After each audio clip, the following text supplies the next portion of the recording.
Эдийн засгийн хямралын үед ажлын байрыг хэрхэн хадгалж үлдэх вэ? Хямралын үед цомогтгол хийхгүйгээр асуудлыг хэрхэн шийдвэрлэх вэ? Шинэ ажлын байр хэрхэн бий болох вэ гэдгээс эхлээд шийдвэрлэх шаардлагатай олон асуудал бий гэдгийг хөдөлмөрийн салбарын чуулган ярьж байна. Хөдөлмөрийн салбарын эдгээр асуудлуудаа хэлэлцэж нэгдсэн ойлголтод хүрч шийдвэрлэхээр хөдөлмөрийн үндэсний чуулганыг өнөөдөр зохион байгуулж байна. Чуулганд салбарын яам аж ахуй нэгж хувийн хэвшил мэрэгжлийн холбоотоос эхлээд аймгийн орон нутгийн ажил олгогчдыг хамарч байна. Чуулганаар хэлэлцэж байгаа гол асуудал хямралын энэ үед ажлын байрыг хадгалж үлдэх чанартай ажлын байрыг бий болгох юм. Тэгэхээр өнөөдөр хамгийн түрүүнд шийдэх асуудал бол энэ ажлын байрны асуудал. Ажлын байрыг зөвхөн тооны өнөөс биш чанартай ажлын байрыг бий болгох асуудал. Ер нь дэлхийн нийтийн анхаарал хандуулах чухал асуудал болж байна.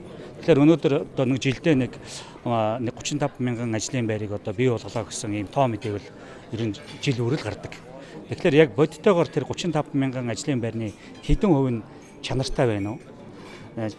Ер нь боломжийн цалин өгж гин үү, эрүүл байна уу, аюулгүй байна уу гэдэг энэ чанарын үзүүлэлт рүү энэ ажлын байрны асуудлыг бол чиглүүлэх цаг нь болсон байна. Хямралтай байгаа энэ үед чанартай ажлын байр бий болгохын тулд ажил олгогч эздийг санхүү хөрөнгө оруулалт, хөнгөлөлттэй зээлээр дэмжих шаардлага бийг тэд хэлж байна. Ялангуяа хувийн хэвшил ажил олгогч нарт олгох хөнгөлөлттэй зээлийн хүртээмжийг нэмэгдүүлэхийг хүсэж байгаа юм.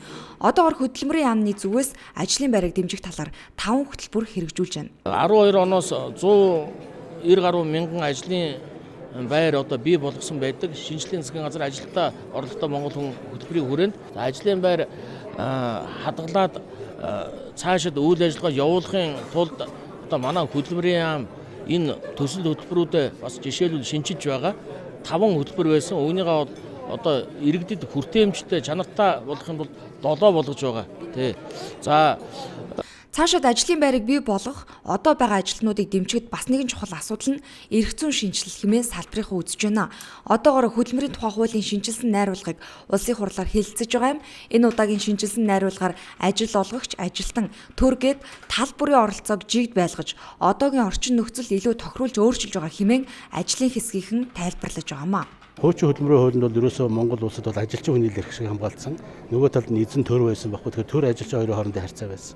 Одоогийн хөдөлмөрийн хуулиар ажилчин хүний эрхийг ажил олгогчийн эрх хоёрыг бол тэнцүү төвшөнд авчирч ажилчин хүн эрхтэй байгаа бол ажил олгогч яг адилхан эрхтэй шүү. Хүн авахтаа, хүнийг халахтаа, хүнтэй ажил хийж байгаа хүнтэй хариуцлагатай дотор ижил эрхтэй байна шүү. Тэгш байна шүү гэдэг зарчмыг оруулж ирж байгаа. Энэ хууль бол олон улсын зэвсэгт нийцсэн ийм хөдөлмөрийн хууль болохоор бид нар бол хэлцээд ингээд санал оруулсан. Харамсалтай нь бол санал зөрөлдөөнтэй асуудал олон байгаа учраас дахиад нэг засгийн газар авч үзээгээд их хөл буцаачлаа. 5 хөтөлбөр байгаа. Эдгээр хөтөлбөрүүдийг хөдөлмөрийн хэлтсүүдээр бид дамжуулж хэрэгжүүлж байгаа.